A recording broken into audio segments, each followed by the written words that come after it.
Hi guys, and this is Pestily, and welcome to another Escape for Tarkov video. Today I am covering the max hideout and max traders. Everything you need to know, some little tips and tricks on your leveling process of getting to max traders and that, and everything you should expect once you have it. So without further ado, let's crack straight into it.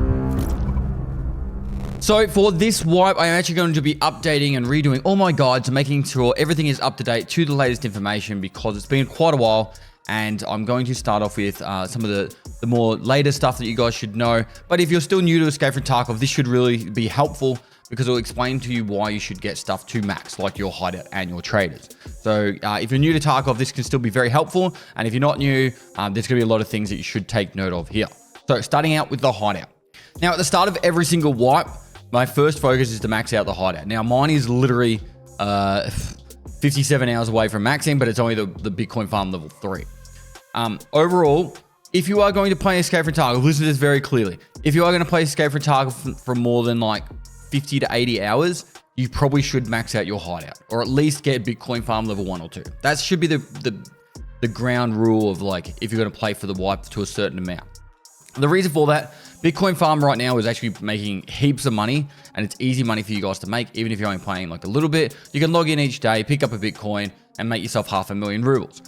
Also, it's going to help with your leveling process of skills, and also being able to craft items needed for both combat by crafting ammo, and also being able to craft quest items. So anything you craft in the hideout is classed as found in raid, and you can either sell it on the flea market or hand it in for a quest. Now, generally the first things you're going to do with all the ones that are currently black. So for example, security and vents, they don't actually do anything, but you do need to get them up. The generator, once you get to level 3, you'll be able to put 6 in there, but at the start it'll be 2. So generator you want to get done because that is what fuels your hideout.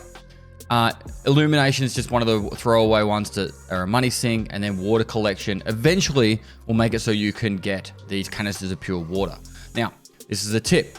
So these water filters, they're the I don't know, it's called just water filter really. If I type water filter here, they sell for 20,000 rubles each. Now, if you are more veteran player or know what you're doing, if you're starting to max out your hideout, I would say right now you should be buying at least 30 or 40 of these at 20 to 25,000 rubles. I do it every wipe. If I was to go to here, look, I've already got, what's that? 1, 2, 3, 4, 5, 6, 12, 24, 26 already. Because I pay 20K for them. And then these actual water canisters, when I sell them on the flea, bam, 140,000. So I've actually been selling these every 4 hours. Every 4 to 5 hours, I make about 120,000 rubles profit, and all I'm doing is just queuing up another one. The other side note is this is actually leveling up the skills for the hideout, and I'll talk about the skills at the end of this, but this is really, I'm giving you all my tips and tricks here. You guys should really pay attention. If you play Scav Case a lot, start paying attention to this stuff, because this is what's going to make you a lot of money early. I pretty much don't need to farm rubles now forever. Just I'll play the game like normal, have a bit of fun, and I'll make money from PvP combat and playing the game normally, but really my top up cash is always going to be the hideout. So yeah, water filter, you get water collection level 3 nice and early, and then you're turning 20,000 rubles into 140 every 5 hours, and it's also leveling up your hideout skill. I don't touch the booze generator. I have it there ready to go to make moonshine, because later on it's better to make moonshine. Sugars are selling for 15K a pop. All right, if I go back to my stash down here, you look at this container, bam. I'm just collecting all my sugars. I'm not selling them on the flea yet. These are all found in raid. I'll end up probably buying another 2 containers worth of sugars, and then I'll convert that to moonshine later. This is the kind of stuff that you really should be paying attention to if you play a lot. And if you don't, you'll learn it over time. So boost generator, I've got it upgraded, ready to go, but I do not start crafting moonshine just yet. Over to the nutrition. Now you do need to get level 3 to get the Bitcoin farm, but it is handy when you need to get the Tushonka for the quest. And there's something else sometimes I craft. What is it? I don't really find any trouble getting the Wilstons at all. But yeah, so they're probably the main 2 that you're going to need, but you can actually make profit. Oh, and then sugar. Later on, when I die with Alyonka in my container, then I craft that into sugar because it turns into money later on. I'll talk about how the whole crafting system works briefly soon, but I'll just go over all the stations first, so that way at least you know. As for Medstation, you need level 3 also for the Bitcoin farm. And the main reason why this one's handy is pretty much early on. If you're struggling to get Salewas, you can craft them. but generally you'll find them before you get the Medstation to level 1. So that's handy there, but also the defib craft. Sometimes you'll just get in a bit of a slump and you won't find a defib. There's a task at level 48 called Crisis, and you need to hand over 2 defibs for that, 2 or 3 defibs. And I currently don't have my defibs ready. I should actually craft them now because I'm going to be level 48 probably next time I play. So I'm already level 47. So that's the defib going. Now, heating and rest space are just a throwaway one. You get like benefits, but it's mostly a money sink. So you have to level up the rest of the hideout. The main thing you'll get from rest space is extra 10 points of energy. It's not a huge noticeable thing, but it is handy. And the big one I love to get as fast as possible in a wipe, as fast as possible, is the library, because it makes every single raid give you an extra 15 points. It's an extra 15% experience points, and then your hideout management skill buffs this. So extra 15% every time I finish a raid. Say I got 10,000 XP. I don't know, I get like an extra 1,500 XP on top. That's just free XP. And then skill levels bonus right here is your practical skills. So if I was to go to character, go to skills, sort by practical. All these now get an extra bonus to leveling. So from the hideout skills to now the new armor skills and weapon skills, and then obviously mag drills, covert movement, surgery, and search on top. I will make a video on skills later on to update that one, but for now, this is what you need to know. Air filtering unit. So this one, even when I'm not playing the game, I'm using my air filtering unit. There's 3 things you want to have going 24/7. Your air filtering unit, your water collector, and your fuel. You want them running 24/7. One, the Bitcoin farm was going to need the fuel to run anyway, so that will pay for the fuel. And then the water collector and air filtering unit help level your hideout management skill. Now this has normally got a 40% bonus, but it has 42 because of the skills. Now I might as well touch on it now. For crafting, I'm level 3 and I get a slight bonus to crafting speeds. For hideout management, it's actually, yeah, 7 for Bitcoin farm. For hideout management, it's at level 5. Increases the bonuses of everything within the hideout and reduces the consumption of fuels. So your fuel, your air, and your water. The reason why you want to get hideout management leveled up as much as possible is it gives that bonus to the skill leveling. If you play this game a lot, say thousands of hours in a wipe kind of thing, this 42% bonus to physical skills is actually your strength, your endurance skill up the top. So strength, endurance, vitality, health, metabolism, stress resistance, and immunity. These 2 skills here, endurance and strength, are the ones that are going to make you run around faster, jump higher, bunny hop over stuff. Like these are the ones that people are like always trying to level up nice and quick, because it's the ones that are going to get you the biggest benefit in PvP, and also being able to carry more stuff so then you can extract with more loot. So having that air filtering unit running 24/7 helps level up your hideout management skill, and therefore you get the benefit of, leveling up skills faster. Now, how do you level up crafting? Crafting, the easiest way to explain it is you want to craft items, but you want to rotate. So if you're going to craft something on your med station, you would craft the pile of meds one time, and then you would rotate to the AI2 the next time. The reason for that is every time you do a different unique craft, it gives you 2.5 skill points. So I do the defib, and then I would do the AI2. Now, if you were just going to like speed level up your crafting skill, I would favorite the AI2, and I would favorite this. I would have a med case filled with all these items. You pretty much only need to get these items because you'll make the cheese, right? So then you make the cheese, and then you use the cheese to make the pile of meds, and you just cycle back and forth. It takes like an hour or 2 to do the craft, and you just do that back and forth. And every time you do it, you get 2.5 skill points in crafting every time you do it. So it adds up, and I would just do that in between raids.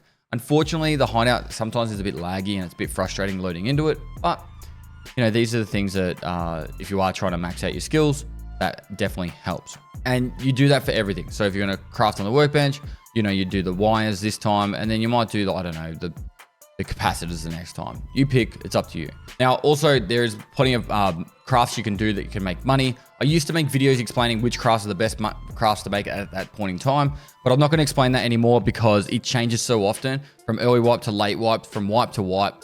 I'm not going to say which ones are the best ones. Use your head, right click on an item and go, hey, just like this, and you go filter by item. Okay, they're selling for 3K on the flea market. How much is it going to cost me to make it? Oh, that's going to cost 8,000 to make. oh, you get 3 of them, right? So it's to be 9,000 worth of AI2, but it cost me 8,000 to make them. It's probably not worth my time. So if you're trying to make money, then I would say just do you a little bit of research. It's not too difficult to find which ones make a lot of money and which ones don't. All right, back to the skills. So the crafting skill is leveled like that. The hideout management has changed very slightly. The best way I can explain it is by using the fuels is the one method you need to do. So 24/7, as much as you can, have those fuels running. And then last but not least, every single time you do a craft in the hideout, you get 0.4 of a skill point. So it would take a long time to do it. You would have to do thousands of crafts to level up hideout management by doing just the crafting method. But you're running those fuels 24/7. You should be able to max out your hideout management in a wipe. And the benefit of having a max hideout management is, I'm pretty sure it's 20% at max. Might be 25%. No, it's 50%. It's 50% bonus to the stats.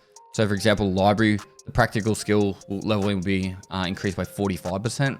And then the raid XP is 22.5. So that's pretty huge right there. And then on top of that, it changes Bitcoin farm to hold 5 Bitcoins instead of 3. So you don't have to log in every like 3 days to get your Bitcoins and stuff like that. So there are benefits from doing it.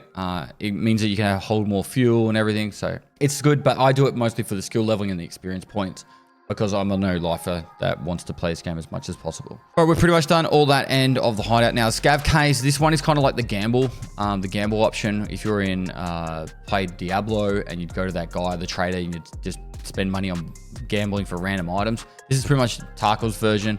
So you send out you pay with a different item and it gives you different things. I use the Intel at the moment because they're so cheap, and I've got a few found in raid. So not found in raid.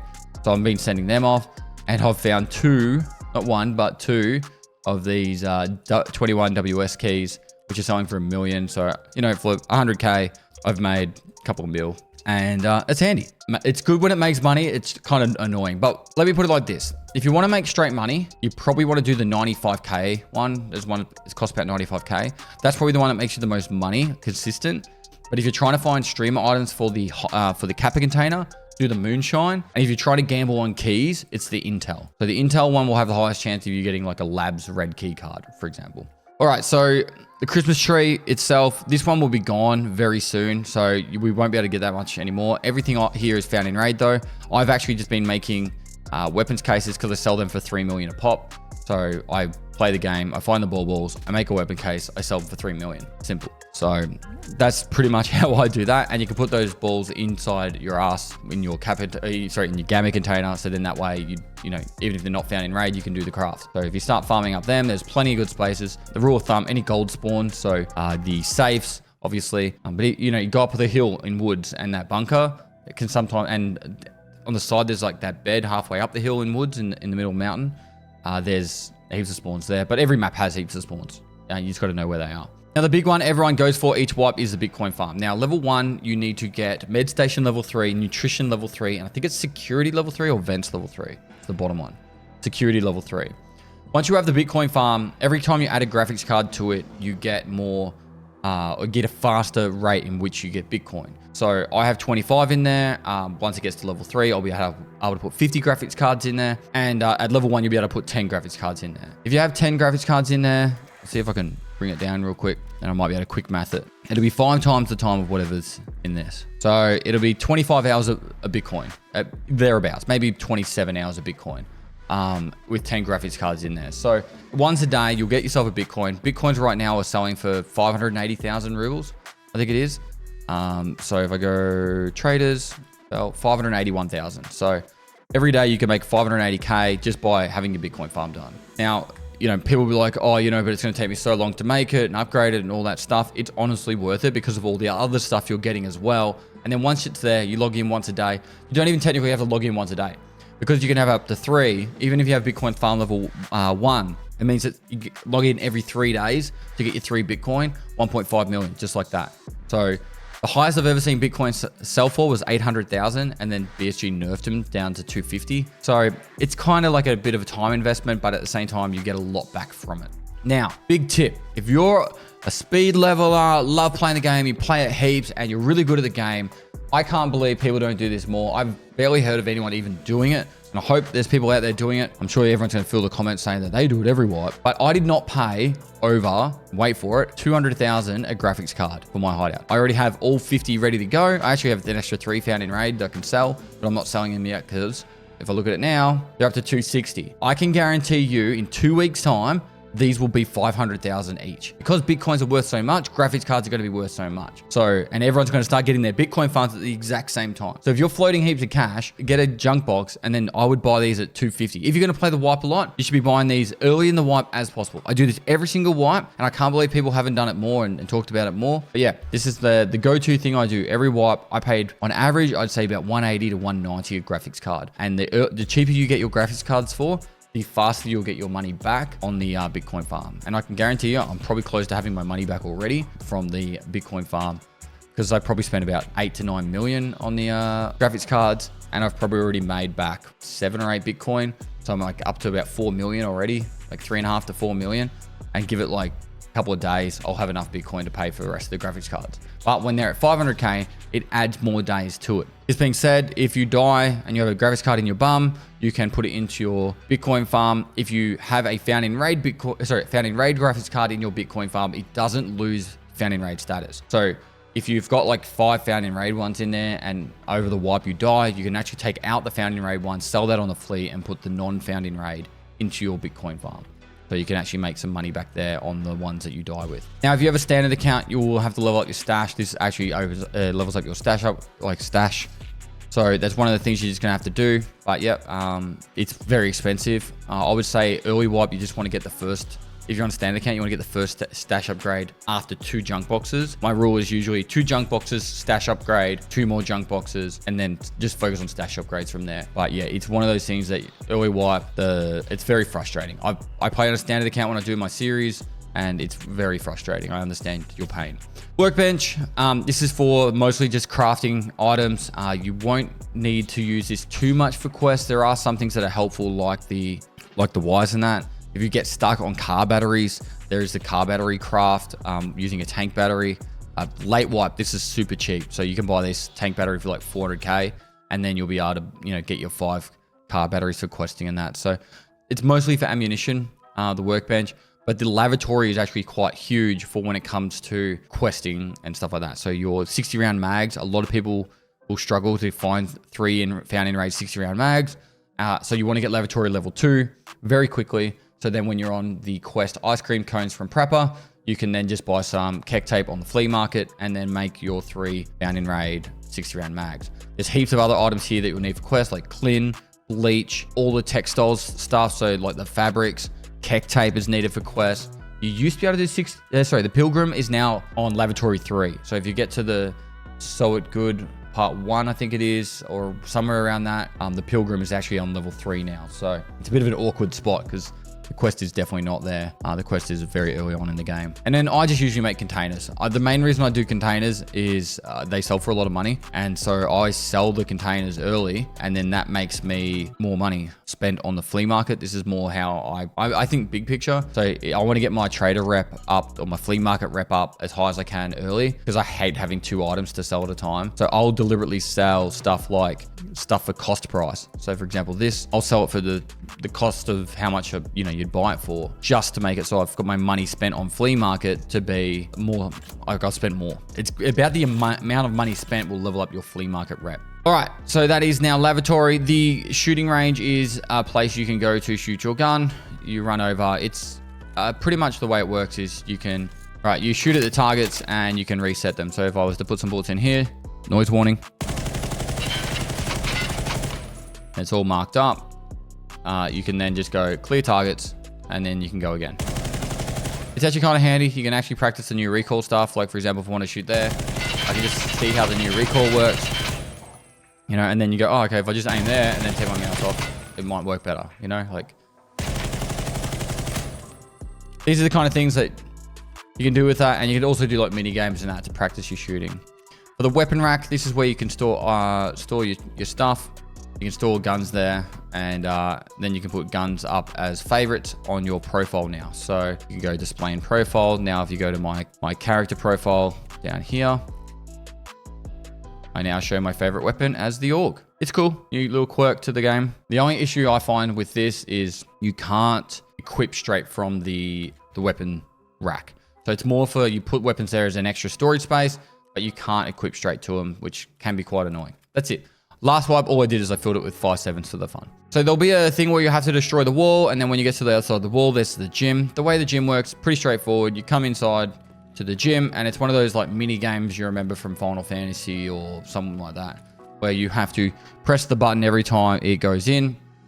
I've only ever once got it to the point where I got 100% green everything. The rule of thumb is you do it twice a day. Otherwise, you'll get soreness, which is this debuff here. And then when you have soreness, you don't get any skill points. So you do it twice a day, wait for the soreness to go, and then it's fixed and you can do it again. This is the Hall of Fame level 3. So the way it works is you can put whatever items you want up on the Hall of Fame and on display. And then you have the dog tags on display as well. Now, the way it works is the bonus to combat will be based off getting dog tags that you kill of the opposite faction. They don't need to be found in raid. So for example, this one's not found in raid, but it will still give me the combat bonus points. But they do need to be of the opposite faction and killed by you. So you want to put the highest level dog tags in. I've probably got higher level dog tags I can put in now, but you want to put the highest level dog tags in, and that will give you the bonus. The rest of this stuff doesn't have any like specific bonus to it. If you click this, it'll show you what items you can put across. But yeah, if it doesn't actually show you the bonus of how much it will give, and then also in the trophy section, it doesn't actually, it doesn't give any bonuses. It's just more for putting stuff on display. I chuck stuff up in here so I don't hand it in for the capper. That's pretty much how I see it. So if I put all this stuff over here, then I'm not going to accidentally sell it when I'm getting to the point of the capper container. All right, that is pretty much the hideout completely explained. And hopefully that will be informative to you and some good tips and tricks for if you're going to plan to play this wipe a lot. Now over to doing the traders. All right, so over to max traders. Now, with the traders, the main thing I've seen is they've pretty much locked a lot of the really high tier ammo items out of the game. And the only way to get them is to craft them. So if you look over to quest now, and I'm looking at Prapor, so there'll be a craft quest. I think it's Punisher. So Intimidator quest, which is get the headshots on scavs. That makes it so you can craft the BP ammo for the 7.62x39 BP. And then also as you come down, I believe there's another one. Should have been more organized than this. There's a craft for the 9x39 on test drive. Punisher 6 unlocks now PS ammo, and you'll get the point. There's a lot of the items are now locked either via trader or by completing so you got to get the PP ammo now. To craft it, you have to do Punisher Part 3. By the time you get to Punisher Part 3, you're not going to be using PP ammo anymore. I can tell you that. So it's still probably got to balance this out a little bit more. Unlocking PS ammo, for example, is now locked behind Punisher Part 1. So this is the kind of things that you'll start noticing on your playthrough if you've been playing a lot. It's kind of different. As for ammunition, the BP ammo, the 5.45, is now actually gone off traders completely. And you can't even buy it anymore unless I'm missing something. And then on top of that, it is now more 10 than 7x39, I believe, and also BT ammo. So this 5.45x39 BP is actually pretty much equivalent to your BS ammo now. So if you find that, that's actually really strong, and don't waste it, but you can still buy your BT ammo at least. As for the guns with Prapor, the new guns, the 9A-91 and the VSK are now available. So they're pretty much up there at Prapor level 4. But the rest of Prapor is very similar. I couldn't really notice anything different to previous wipes. For early on guns at this point in time, you really want to start using your full autos. I feel like your PP19s and your AKS-74Us are really, really, really strong. With the changes in the meta of the recoil and how the armor works, these two guns are going to be good to go. They're going to be on my level 1 guns from now on. Whereas previously I was using stuff like your SKS with PS ammo, but you can't buy the PS ammo anymore. The biggest negative to your AK is probably the ammunition. I think you're only going to have like T ammo available at level 1. Oh, sorry, PRS and US. So the US is your slower velocity. It's meant to be like subsonic, but there's no subsonic in Tarkov. Like the audio doesn't change. So I'd be very careful using the US ammo over the PRS, even if the pen is better. because of the fact that if you're shooting at someone at a little bit more range, it'll probably hit a lot lower. It does have negative 15 recoil, so you probably shoot like a laser beam, and that's probably why everyone's using it. But just putting out a word of warning. But yeah, so Prapor, the VSK, and the 9A are available at Prapor level 4, so you'll be a little while to get there. Therapist, really couldn't notice any different changes to Therapist. I do want to make note, I think there's a lot of people probably going to make this mistake. I haven't seen the reset time, so in 28 minutes this will reset. I can guarantee you there is probably going to be 20,000 of these up for sale. Right? People are paying $344,000 for a dog tag case that is currently, you know, had 1,400 of these sell. However, if they had Jaeger level 1 and they have the flea market, this dog tag case here, you buy a VHS for 48k, a military flash drive for 120k, so that's what, say 130k, so 170,000 rubles, and you've got yourself a dog tag case. Or you go to Therapist and you're spending 344,000. So you can get 2 for 1 doing it that way. So just take notice of your stuff when you're playing the game, guys. There's a lot of little barter trades that people don't take notice of, and they're getting ripped off pretty much. You know, this one sells out because people are trying to get the med case, but they don't have level 3 yet. That's pretty much the main reason there. Potentially these will come down in price. They're at 30k, so that's what, 210. It's 210, so 280, 320. So like 400k. That actually works out cheaper. So you just quick math it. These prices change. I'm not trying to make a video that's going to explain to you how much prices change, but this is actually cheaper. So about 400,000 for that. You used to be able to buy them on the flea just from people, but they're not up on the flea anymore. The other one I want to take note of was this barter trade is now a lot cheaper. It used to have other stuff added to it, or it was 25 off-limoscopes as well. They're at 64k, so it's 640, and then I'd say probably another 200k for there, so it's like 640 plus 200. Bam, you've got yourself, for 840k, you've got yourself an item case. I'm not a big fan of item cases. I'd rather go for thick item cases and save my money for them. But if you're on a standard account, this could be huge. Like, it could literally be huge for you in your stash management. But you do have to wait till you're level 3 anyway, so I'd probably put the money towards hideout upgrades instead. All right. Now, fence. Your way your fence levels up is by doing your scav runs and doing positive actions. I'm not going to do a full breakdown right now on how to level up your scav rep, but the short is don't kill scavs as a scav when you're a scav unless you're being shot by a scav. Survive. Car extracts give you heaps, and with the new map car and also shoreline getting a car, getting 6 scav rep is so simple. I'm going to be making a video of it this week. It's like one of my first videos I'll be doing. You should be all getting level 6 scav karma straight away. It's so quick and easy to do. I'm saying 30 raids or less, you should have max scav rep. That's how easy it is. And the benefits of it is huge. Every time I do a scav run, I've got like class 4 armors. Oh, okay, there's a class 3 armor. Call me wrong. I've got contacts, glasses, hat, a rig. And I can tell you I've got like probably 4 items in my rig. It's just super easy and simple. The level 2 fence though, it's a bit hit and miss if it ever has anything good. One of the things to probably note is there's a quest right now. You got to have a bomber beanie to be able to do it. And they're very expensive or difficult to get, or completely sold out most of the time. So they're at 50k at the moment. You could buy them off fence instead. So there's another way of getting them. When I was trying to do this quest, there weren't any up for sale at all. Outside of that, they generally doesn't have a lot of items you can grab. Sometimes there'll be a cool one. But yeah, it's meant to be like this whole cool thing that's items left in raid that weren't insured or something. But it's just not how it works. I think they just randomly put up a heap of items and then that's it. All right, over to Skier. Probably there wasn't any new guns I could see on Skier unless I'm blind. Skier is generally the person you go to for all your attachments, and all the attachments generally sell out that are required for gunsmiths early on. So for example, this one here, probably one of the things I should say and note is you should really keep an eye out on Mechanic, because he has like barter trades for pretty much every gunsmith in the game. And the reason for that is I like doing my hardcore playthrough, which I'll be starting this week. And when I do my hardcore playthrough, I can't buy anything from traders. And to get the gunsmiths done, I need certain items. So I asked Nikita if there was possibility to chuck some of the items up as barter trades. And he liked the idea because there are multiple people that do hardcore playthroughs. And that's why you get like this for the MP5 SD for Gunsmith Part 3, Gunsmith Part 2, some of the other later ones, Gunsmith Part 1, this is for. So, and then like, yeah, even for the MP5, for Gunsmith Part 3, these items are here.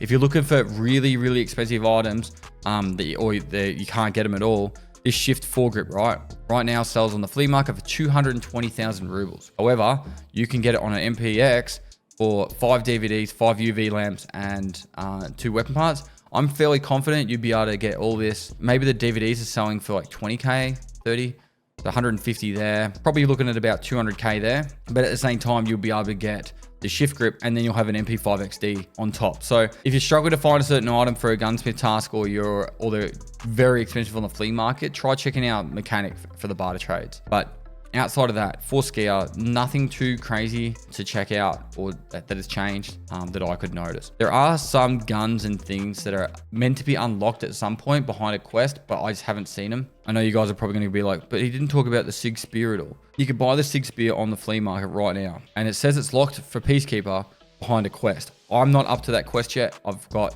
not many quests left, but I can't seem to find how to unlock it. So yeah, if I go to tasks and go what's left, none of these tasks have follow-on tasks, and none of them show it as unlocking it. Cleaner is obviously got an unknown reward, but usually it says what's unlocked as well. It doesn't normally have it hidden. This is normally like you'll get a free item, not that it's unlocking something. So yeah, we'll have to wait and see. Maybe there's a quest later on that I'm thinking of, like trophies. I think that's at like level 60 or 50, where you got to hand over 20 dog tags above level 50, or 40. So that's probably a quest coming up that might unlock it. But as for skier, at this point in time, there's not really anything new to report that I can jump out and show you. Big change for Peacekeeper though. So your 5.56 ammunition, so 856A1 is available, and 855 is available after you, like both unlocked from a quest, I believe. Definitely 855 is unlocked by quest. I use pretty much just the 855. The 856, you only get 120 rounds. AP 6.3 is just purchasable. There's no limit. Oh no, there's like you buy 300 rounds at a time, and it's obviously going to be sold out every time at the moment. But yeah, so for your 5.56 ammunition, it is kind of difficult to get the good ammo. And saying that, with the armor changes, 856A1 and 855 has been shredding. I've been using it and I've been cutting up players all over the shop. So I don't think it's going to be a big deal using those ammunitions for now. But stuff like this for the 300 Blackout is incredibly strong. 300 Blackout for me is a close quarter gun in Tarkov, but it's actually a really powerful ammunition, and so that stuff's still there. So as for guns, I couldn't see any new guns available on Peacekeeper, but yeah, that is Peacekeeper and everything you need to know for him. When it comes over to Mechanic, like I said, to watch out for all those barter trades I was talking about, any of the new ones and or anything that's been changed. Those are the ones that are going to get you past those gunsmith troubles that you've been having. And as for that, anything else, ammunition, nothing else has really changed. The JSP ammo is there now for the MP7. I actually haven't ran an MP7 this wipe, and it's usually one of my go-to guns. And he's super powerful and strong, and definitely worth getting an MP7 usually, just because how much it shreds people. But with the new ammunition changes, I believe, also the recoil changes, I believe it's going to be one of the best guns in the game for this wipe. MP7, any of the fast-firing guns are going to be the meta. Because even if you hit them in the square in the chest plate, they've got the soft armor around that chest plate, and that's what you're aiming to get through, and you'll just kill them very quickly, even from range. Some of the attachments I should point out here, like something like the SE-5, this is unlocked from a quest very late in the gunsmith line. A lot of the attachments are actually unlocked in these the gunsmith quest line, so that's to unlock the ammo case, the foregrip for the Val. That's one of the barter trades, I think, for the Glock. There's a suppressor, the thermal sight, the Laztac, the Magpul, the butt pad for the M4, and then obviously the SE-5. So yeah, that's probably one of the main things to note from Mechanic. Over to Ragman. With the Ragman stuff, this is where it's all kind of starting to change up because of plates. So, each gun will either have soft or hard plates. Sorry, each armor will either have soft or hard plates installed. And then as you go through, you'll, want to replace these, but it's all kind of botched at the moment. So you can shoot someone in the chest plate or lose like 1 or 2 durability. So you really don't even need to stress too much about the durability of your armor anymore.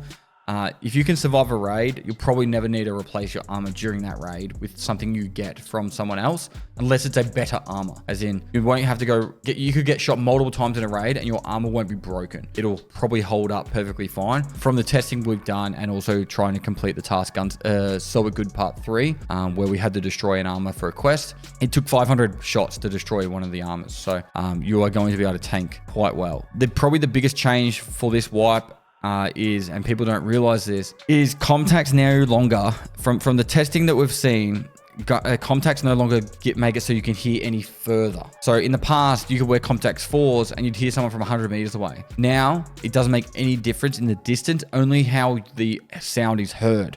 So for example, the quality in which like the footsteps are. So it might be more bassy footsteps, but more trebly gunshots. So the basses and trebles and the highs and lows change in the audio frequencies. So some people might find them useful or not. I have literally just chucked them away. I have not used them. I don't have a single pair of contacts in my stash, I don't believe. If I was to click here, there's not a single one in there. There's 2. All right, they probably got back from insurance. I'm arguing they got back from insurance. I shouldn't have them inside here at least. This is where I usually hold my gear. So yeah, they probably came back in insurance and I just haven't gotten rid of them yet. Do not need to use them at all anymore. At least for me, I don't use them at all. One of the really big ones that I noticed coming up is, if I go to here, I think it is. Oh, what task was it? There is a task currently I have where Altons are back. Oh, yeah, there it is. Calibration. So killing PMCs from 100 meters away will get you the Alton unlocked from Ragman level 4. So we're actually finally going to get the Alton back, which is good because there wasn't really a really strong close quarter helmet. And the Alton, it's going to be good, but it's not going to save you anymore because of just how the armors work. So stuff like with better coverage is going to be a huge thing when it comes to armor. I will talk about this in depth in a different video, but armors are going to be based off how much coverage they get. So something like the REDUT, that armor plate only covers that section there. And then there's a groin plate at the front, right? The fabric on the outside is your soft plates. And so that's what is protecting you, like on the sides. But you can get shot in the armpits, and the soft plates are obviously only class 3 armors and the hard plates are class 5. So that is going to be huge. It's going to change the game up. The throat hitbox is incredibly scary. And there is one helmet I would like to show you. I lost it, but I'll get another one if I can. So linked search. This actually has a armor plate for the throat. So it's a class 3 armor helmet. I've used it. It's kind of fun. It's very expensive though. If you find one of these, make sure you get out in raid and survive because it's $500,000. But yeah, it's kind of cool. It makes it look like a samurai helmet with a big scary grin on the front. But as for Ragman, that's pretty much all the main stuff. You can buy armor plates now. But everything else is pretty much similar. These new backpacks, they're all compartment backpacks. So the way the backpacks work is like this, and they'll have like different compartments. Instead of it being back like this giant long one, I don't know if that works. So you got one giant big bag. They're actually all compartmented. They've all got compartments. All right, last but not least, Jaeger. The main thing is unlock him as early as you can, and then by doing the new ground 0 task. Then once you do the introduction task, you'll have him unlocked. And he's very helpful to getting certain stuff done early. For example, the 133 shotguns. But then once you get the setup task, you'll want to have him unlocked so you can get your MP153 shotguns. And even at level 2, you can have the 7-round mag. I think when you go customs right now, you're going to find a lot of people running shotguns anyway. So it shouldn't be a big deal. But yeah, overall, nothing too crazy changed with our boy Jaeger. Even the questing of him hasn't really changed at all. I know this is a very long video and I've hopefully taught you some stuff, helped you out, given you better information on some of the new stuff in the game. The RPD I found off Colin, the new boss. And I found a few on Scavs as well. So, you know, good wipe so far. Actually been really enjoying the experience and I'm looking forward to getting back into it next week. I don't work weekends anymore, so I'm just doing a Monday to Friday thing now and I'm really enjoying it. I'm going to be pumping out so many guides. You're going to be like, Pest is doing so many guides. I wish you'd stop. So if you're into this kind of thing, make sure you subscribe. Help me get to that 1 million subs and let's have a really great wipe. I'm actually really keen for this one. It's going to have a lot of fun. And going to make a lot of videos. I'm going to redo all my guides. I'm going to do a mini series for the raid series. And I'm also going to do the hardcore series again. And you're going to get inundated with videos. So if you're into Tarkov, into learning about the game, make sure you subscribe, comment, and like for the YouTube algorithm. So lastly, guys, I'll see you next time.